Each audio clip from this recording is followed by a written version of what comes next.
us Mary Poland and Viki. Oh my gosh. Hopefully I pronounced your name right, Viki. Yeah, it's Timian. That's okay. Okay, awesome. They are at the University of Georgia Libraries, and this morning they're going to be giving a presentation on GIL Express Basics. It was originally a session they were going to do for the GUGM conference, which we initially postponed, and then we just had to outright cancel it in 2020. And they selected to do their presentation in the fall for you guys. So thank you so much, Mary and Viki. I'll hand it off to you guys. Thank you, Joy. It's our pleasure. We usually see everybody at the May GUGM conference, and we missed that this year, so we wanted to do what we could to get together with everybody this fall. And welcome, and we're so glad you joined us today. This is going to be a pretty basic presentation on GIL Express, and we'll just go ahead and get started.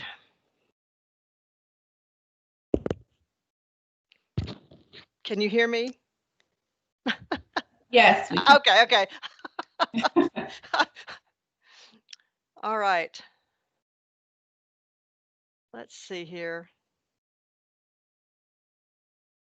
So I've taken a sort of a different approach this time.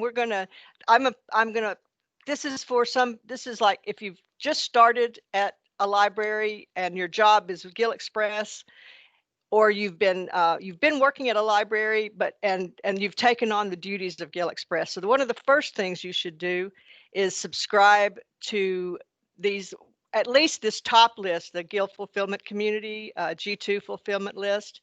That is where you will get most of your information about not just GIL Express, but also anything to do with fulfillment.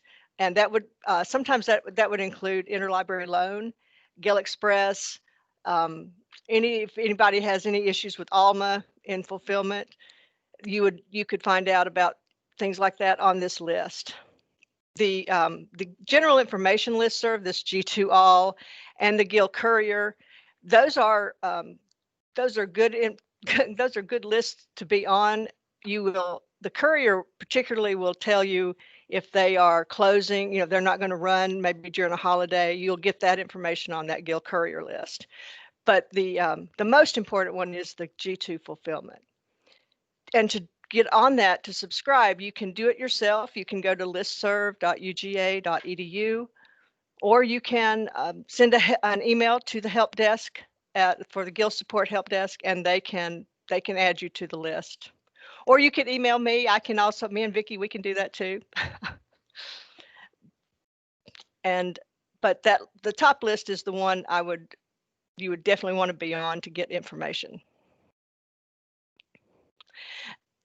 So this is this ALMA training wiki was started when we first got started with ALMA and PRIMO.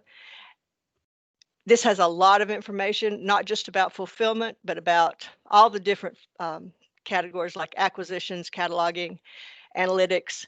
If you went on down that left side bar, you would find also presentations on all the institutional leads meetings. There's a lot of information there about what goes on with Ex Libris and their updates and the fixes. So there's a huge amount of information on this wiki that be well worth your time to take a look. We have a fulfillment committee that is across the university system with different libraries have members on the committee. We are working to update this wiki. You will see that some of the information could be slightly out of date, but we are working on that now. I've added this link to the Ex Libris release notes. This will tell you, if you look at these notes, this tells you the monthly updates and everything Ex Libris does for ALMA each month. And it will it tells you about what's new in fulfillment, what they've fixed in the fulfillment, in fulfillment course reserves, all the different functions that are in ALMA. You can find out information about that here, and and you can also get that release and maintenance schedule. You can see the dates when they're going to do those updates.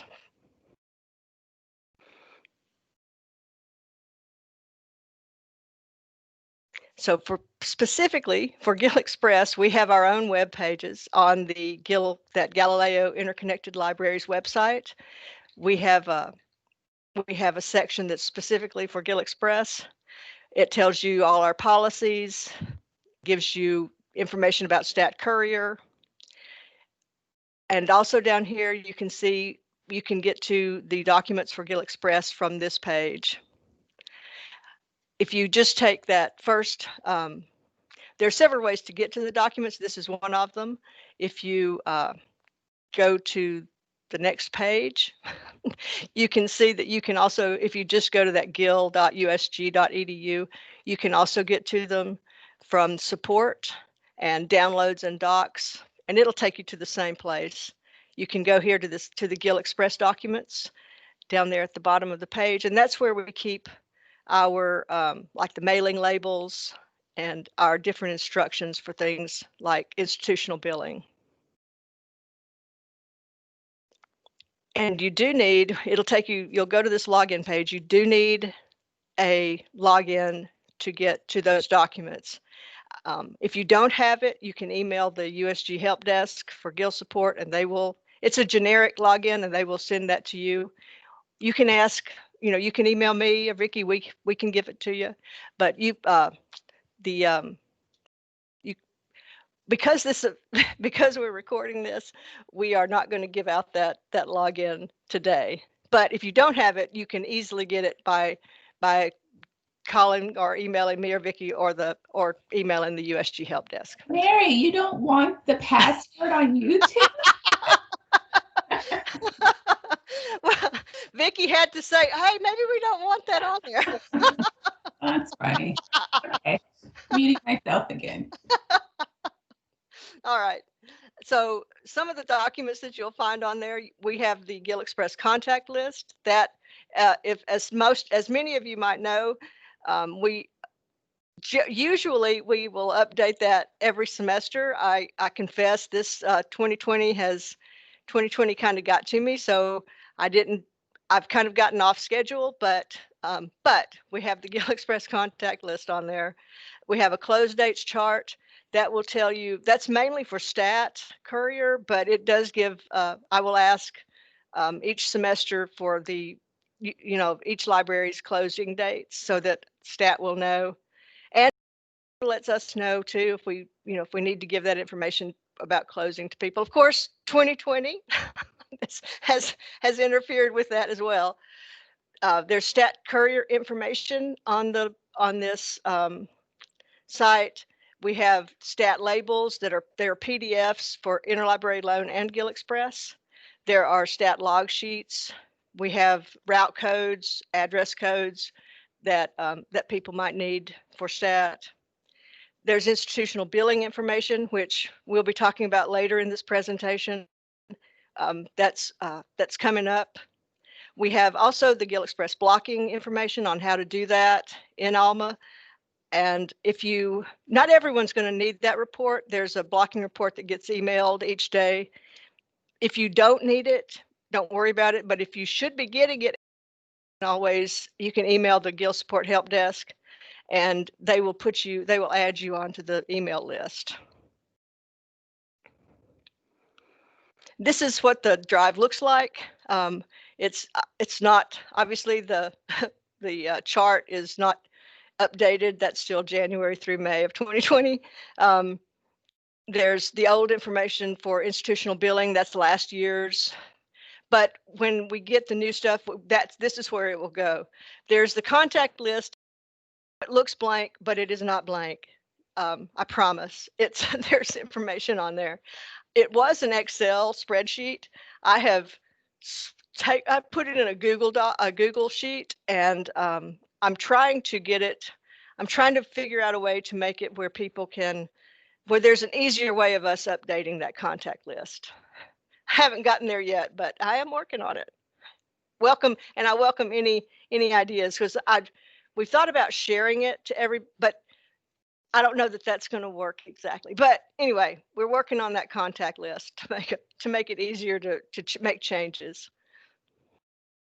And you can, yeah. So we'll get to ALMA now. To use for things for functions in ALMA, you have to have access, and they're based on your user role. And you need the role for each location where you're working. So if you have multiple libraries on campus and you work in several of them, then you'll need to have a circulation operator or manager for each of those locations.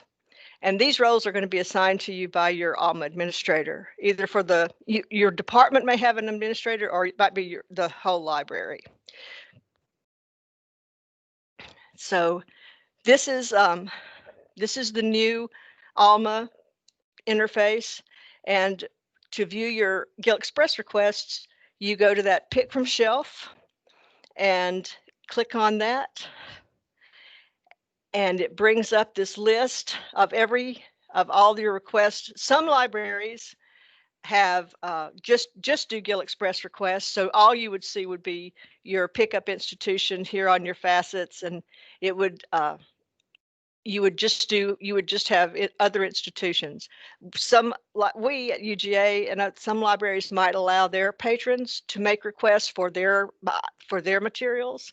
And if you do that, you'll also have where you could see the destination of those requests, where those are going to be going to your different libraries on campus.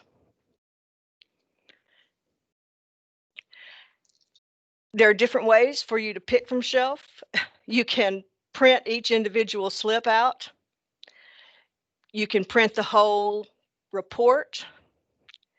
You can use the mobile app. You can use ALMA Mobile, or you can use the full ALMA on a tablet, which is what we do here. We have an iPad, and we just students will take that up to the different floors and just use it like that to get the books from the shelves.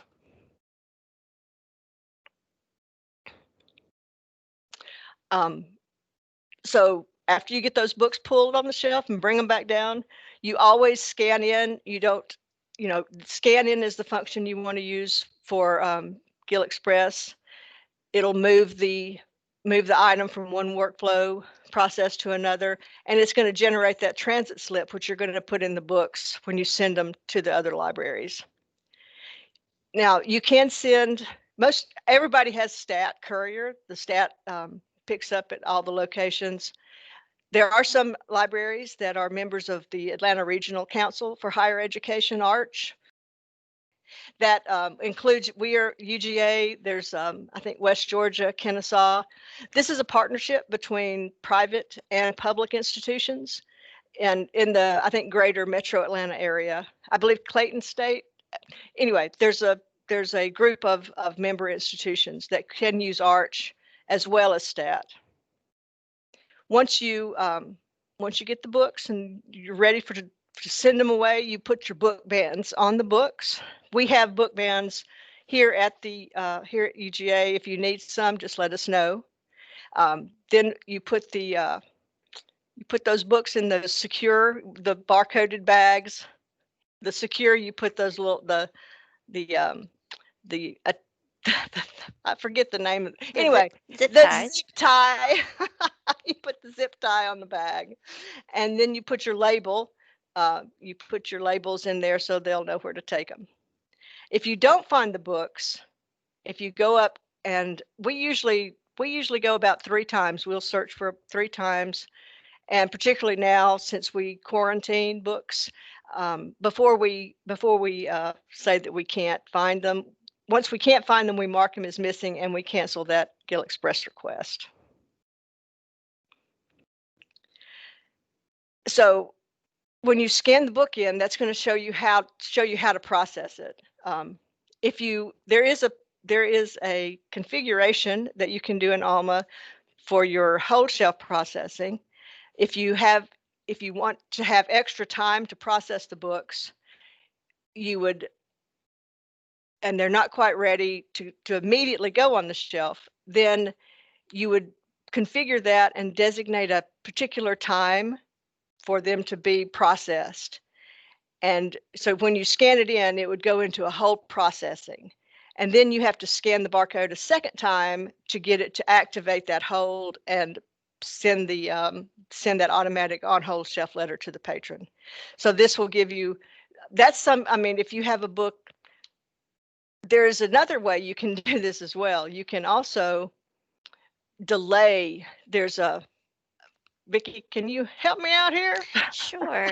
So you can also, there's a configuration that is available for each, you can do it for each circulation desk, and that is your hold notification.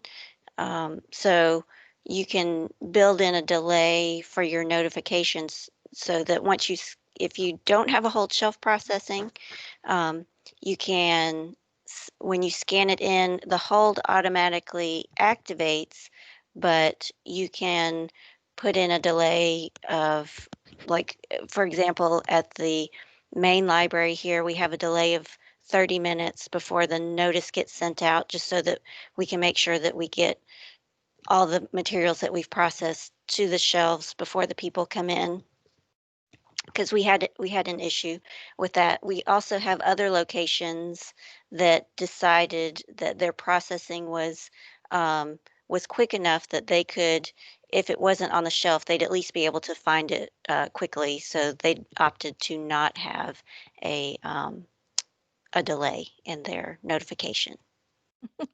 Thank you. Yeah. So when you do scan that in, and the patron, if you don't have the processing or that delay, it will immediately send that notice out to the patron, indicating that book is ready to pick up. Sometimes you can, if you scan in, it might show that the book needs to go to another location. This might be because the patron canceled the item, or it was, the book got sent to the wrong location. There's probably other reasons that I haven't thought of, but it's certainly possible that it does happen, that you scan it in and the book says it needs to go somewhere else. And when it does that, you should just send that book along to the directed location.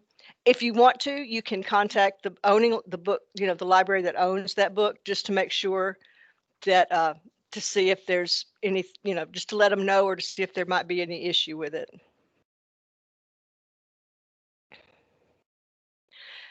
So to view this person's GIL Express activity, you go to the Network Activity tab, and it will show you the requests and the loans that the person has out. If you have it set up so that your patrons can request your books, you will see on their record, on the patron activity record, when it brings it up, it'll show you that this person has so many requests available for pickup right there on that front page. Those are not GIL Express books. Those would be your own books that they're ready for pickup. To get the GIL Express activity, you have to go to the network activity, and then you can see both. So you can see all of that. Which is, if any of you are here from Voyager, this is actually a good a difference from when I don't think we could see it in Voyager. So, or maybe I'm wrong. Anyway, this is where you view your GIL Express activity. So we all want to manage our hold shelves. Sometimes patrons don't want the item, and you're going to need to cancel an active hold. In the active hold, they're not on the GIL Express. You're not going to see a cancellation button. You're going to have to do the update expiry, and you just put in a past date so that it will move that record to the expired hold shelf for you. More usual. The more common thing is that the person just doesn't come in and pick up the book, and the hold expires after 10 days, and that record is moved on automatically to the expired hold shelf. I don't know about you guys, but that's much more common here. And when they get to the expired hold shelf, GIL Express books, they're going to be under the Send to Institution tab. Those are the items that's telling you, and they'll tell you where that's where you're going to find those expired GIL Express books. I've added the other tab information here just so that you can see all the different things that if you had, other books that from your own campus libraries, this is where you would find those expired. And Yeah. I just wanted to emphasize that when your hold's expired, you need to go to this expired hold shelf in order to process them out. Because if you just Yeah. try and scan them in to send them back, it will just it'll just extend the hold shelf life. So you might think that you're going to send it back, but when it gets back to the other location, if it hasn't been processed out of here, it will just want to route it back to to the original hold shelf. So make sure you're using this to process anything that gets expired. Yes. Thank you. And now this is just a step-by-step instruction on how to do it. You click on that Send to Institution, and if you have more than one that expired, you can use this Select All here, and then the transit, and then you click on the transit box. And this is, I think, an old instance of ALMA. Now I think all of the things are going to be up here right underneath that. Yeah, so they won't be down. If you have just one, the transit, everything's kind of going to be over there on your right. Yeah. But you select and then you click transit, and it will print a transit slip out for you so you can send that book back. You can search patrons in ALMA for you can search people from other institutions in your ALMA. You can check that find user in another institution. And if you do that and you search by the name, you might get this quick user management screen. And if you do, that might be confusing. It was certainly confusing to me when I got it. And I totally didn't think about it, but you can click that update user tab here, and it'll go to the patron information screen that you're looking for. But if you don't want to worry about that, you don't have to check that find user in another institution. You can just look that person up like they were one of your patrons. And you can also use their number if you have that. It's a long ID number, but you can use that patron ID number as well, and that would probably get you to the screen you're looking for.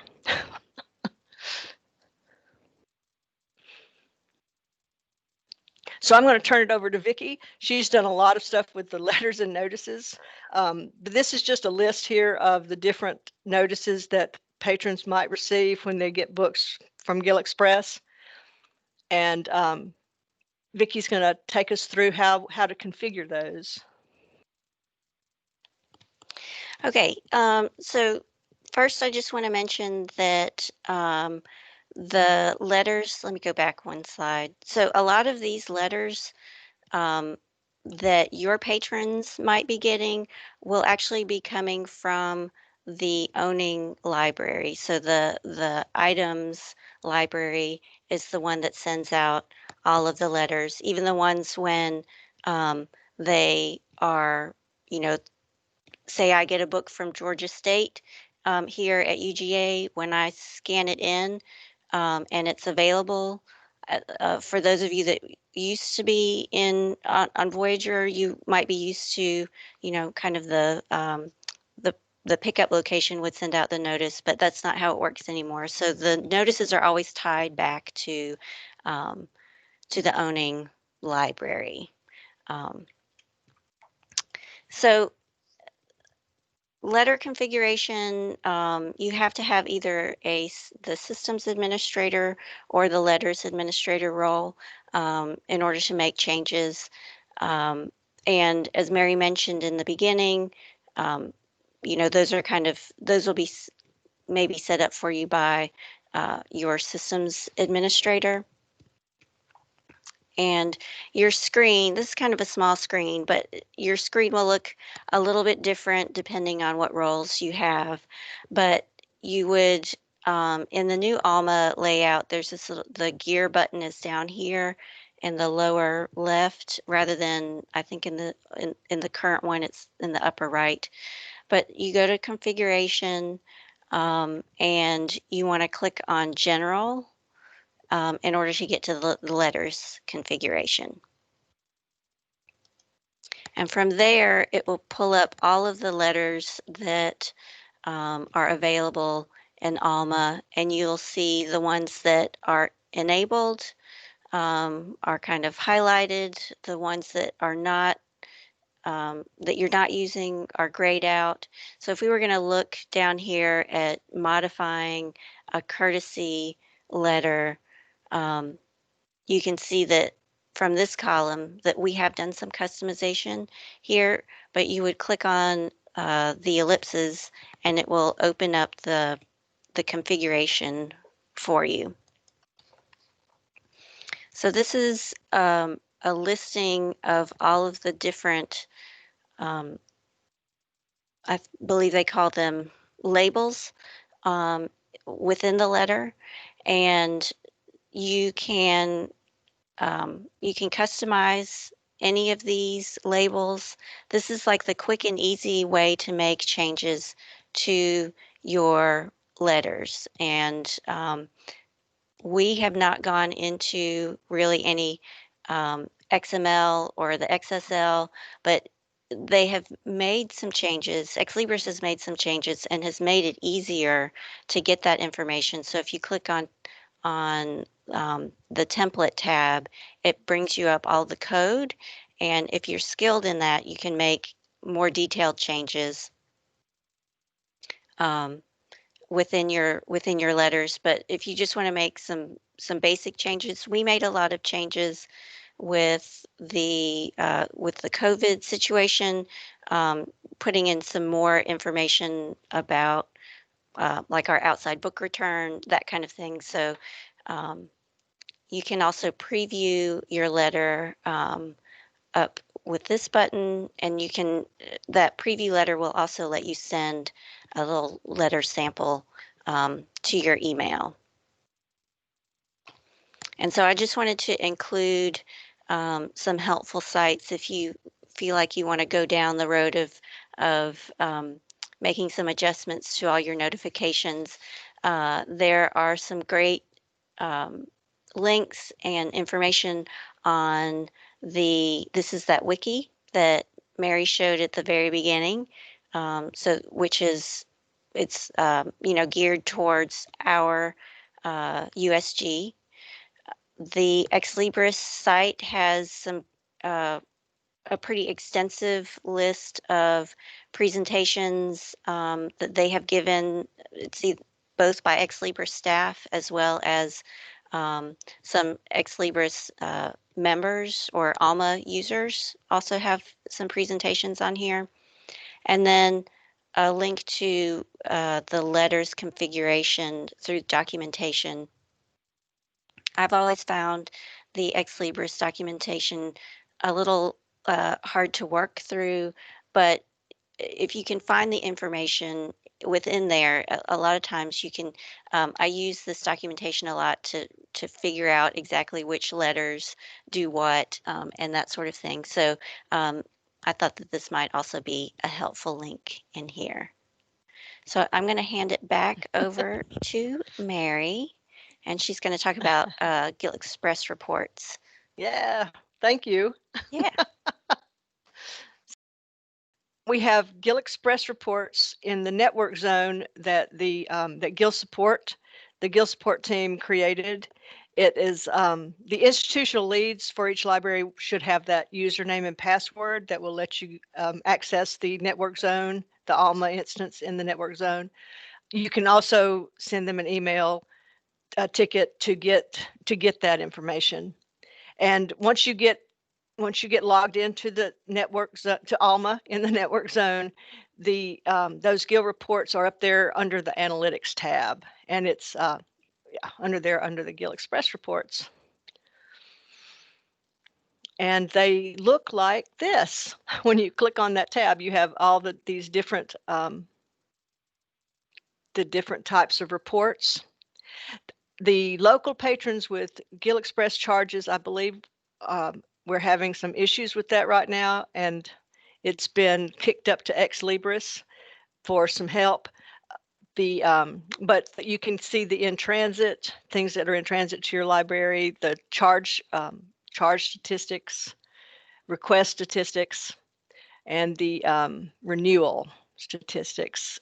You should be able to access all of those if you want to get in there. Of course, if you just want to see what books are checked out, your items checked out by USG patrons, then you don't have to go to the network zone.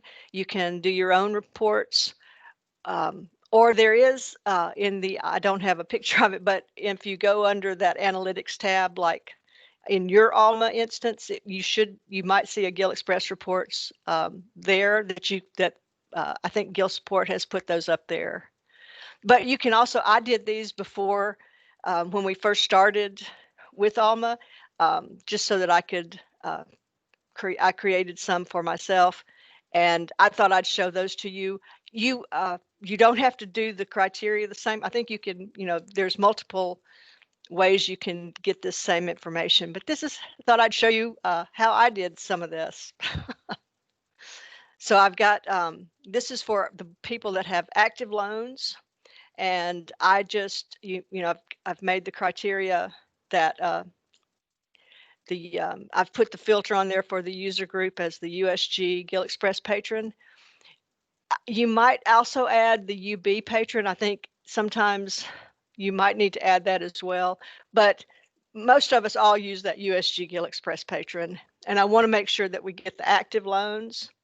And I don't really want to see the lost ones because I've got another report that's going to deal with lost. But this would show me the things that are like the things that are renewals or in process, or I think it shows you the, what do they call it? The normal things that are that have just been checked out.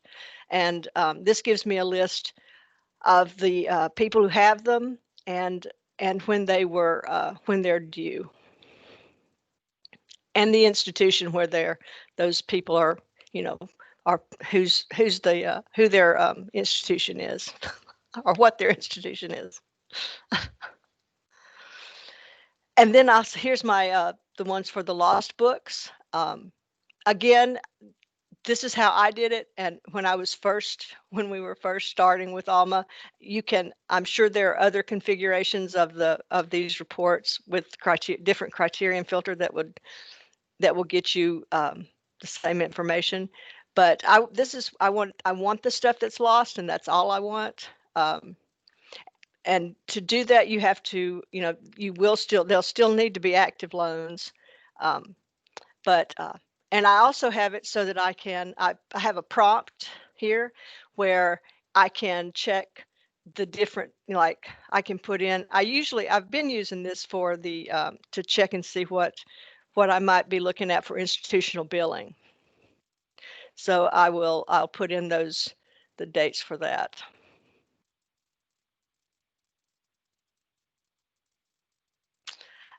So GIL Express blocking, this is the information will come, it'll come in an email each morning, and it will give a list of people who are blocked. It will also tell you the email is that report's going to show you if anybody has been blocked, automatically blocked, or if anybody has come off that blocking list. What we do, we take that email report, and if anybody has if we have a name of some, or people have come on the report, they've been automatically blocked by the system, we will go in and add another block, a demerit block, just to make sure this will make sure they can't make any requests or check out any of our, and then we will block them in Banner manually. We will do all of that manually. The GIL Express block is automatic. Now, sometimes it's possible that it might not block automatically. And if that's true, then it will say when you get that emailed report, it will tell you in there that you need to manually block a person. But then if they return their books and they're taken off the block list, then you will go in, that GIL Express block will automatically come off, but we will go in and take off our demerit block and then unblock them in Banner. I just wanted to make a quick mention quickly here. I think it has not been as much of an issue during 2020, but I know that when someone returns a book or a GIL Express book that has them blocked, it does have to go through that overnight process. So the block is automatically removed, but it's not an instantaneous kind of a thing. So sometimes we have to do you might have to do a little workaround in order to, like if they were coming in and they still wanted to check out materials. So just keep in mind that there may be a delay there. Yeah, that's true. Yes. So here's our institutional billing. This happens across the system once a year. It's a fiscal year accounting period. It goes from July 1st through July 30th of each year. Our current institutional billing accounting period is July 1st, 2019 through June 30th, 2020. So this year, there's been some delay. We're in the process of working out when we're going to do that and what, how we're going to do it as well with people because of the whole problem with the pandemic. We are going to have more information about this year's billing process, and it's going to be on that G2 fulfillment listserv for you. We'll put the detailed instructions for institutional billing up on the GIL Express website. Viki will be she usually sends out a call for contacts for institutional billing. Those contacts possibly might not be the same people that will be on the GIL Express contact list. The institutional billing contacts could be totally different people, and not everybody is going to, if you work with GIL Express and you've never heard of institutional billing, that's not unusual. You may have totally different people doing the billing, and we will. But if you're on the GIL fulfillment listserv, you might see things come across there, especially when we start asking for contacts and letting you know what's going on.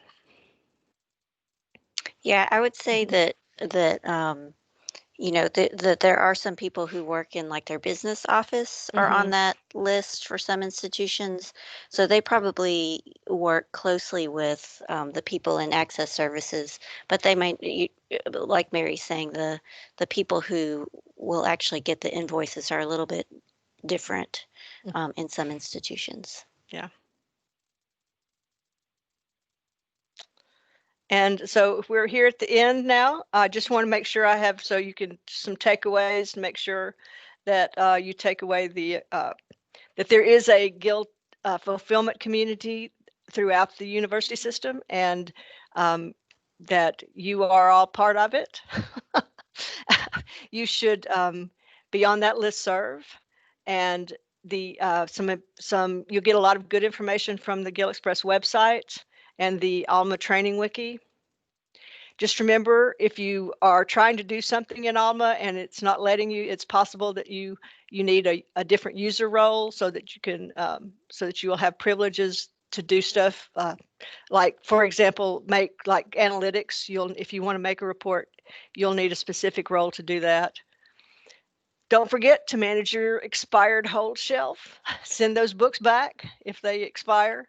And the letters and notices configurations, we just kind of keep an eye on that, especially when things change in the system or the institution. The GIL Express reports will give you your stats and give you your numbers for GIL Express. And then, of course, your blocking and billing, those things we have to do to get our books back. I do want to make sure we all know there are no overdue fines for GIL Express. The only charges would be for lost replacement costs and processing fees. And those will be added to the person's account if those books go to lost status. But once that book is, once the books are returned, those that should be cleared out. But sometimes they're not. Sometimes those the processing fees stick around, and sometimes the replacement costs do as well. But there's no charges if the books are returned. But that's what you're paying for in the institutional billing, is when those books are lost and they go into that institutional billing cycle. That's what the libraries are paying for, is their patrons with lost books. And there's Viki's information and my information, and we have, I think, some time for questions now, if any of you guys have questions. Yes, if anyone has questions, please put them into the chat. Okay, hey Tony, this is an easy question. How do we find the link to this recorded training session? So the recording will actually pop up in the chat when it's finished calibrating, but I will be posting all the sessions on YouTube, and they'll probably be done by Monday. And I will be sending an email out to everyone who registered with a link to the videos and the presentation slides. Awesome. Okay. All right. What were you going to say? I don't know if that was Viki or Mary that started talking. I don't think I was going to say that we will also, I'll put this this PowerPoint on the on that document site too. Oh yeah. Yeah. Great. Good idea. Are there any other questions for Mary or Viki regarding the information they provided? Evelyn says, thank you all for the updated information. You do a great, I think, job, and it was well appreciated. Thank you, Evelyn. Thank you, Evelyn.